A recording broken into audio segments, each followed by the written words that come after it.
Ok, c'est parti pour un tutoriel sur les f de L qu'on ne peut pas résoudre euh, sans faire de rotation.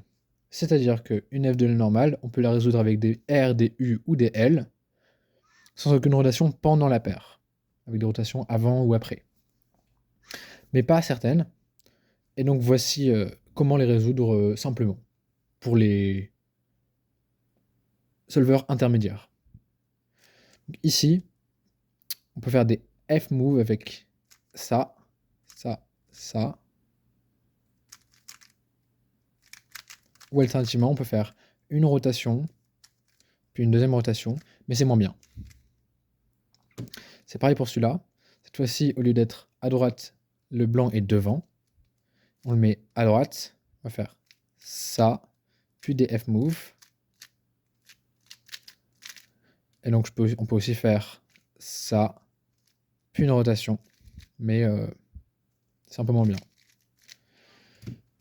Celui-là, cette fois-ci, au lieu d'être à droite ou devant, il est en haut. On le met au fond. On va faire un sledge et un serré. Celui-là, je vais faire un algo simple mais long, parce que c'est ce que je fais. Donc l'algo compliqué, c'est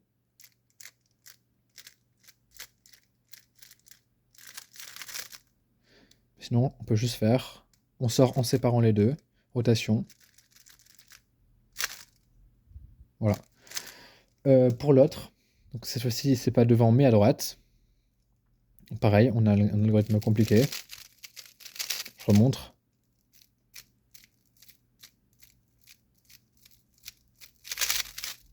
Mais on a aussi juste le fait de le sortir en séparant et de faire une rotation.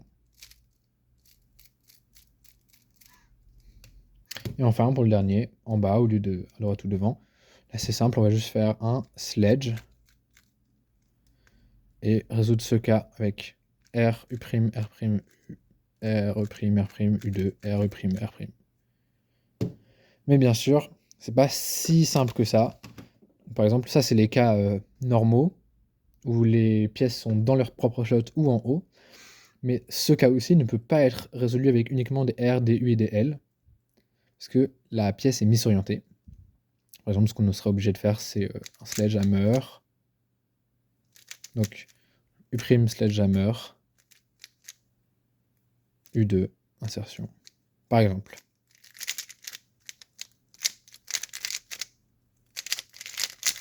Et voilà.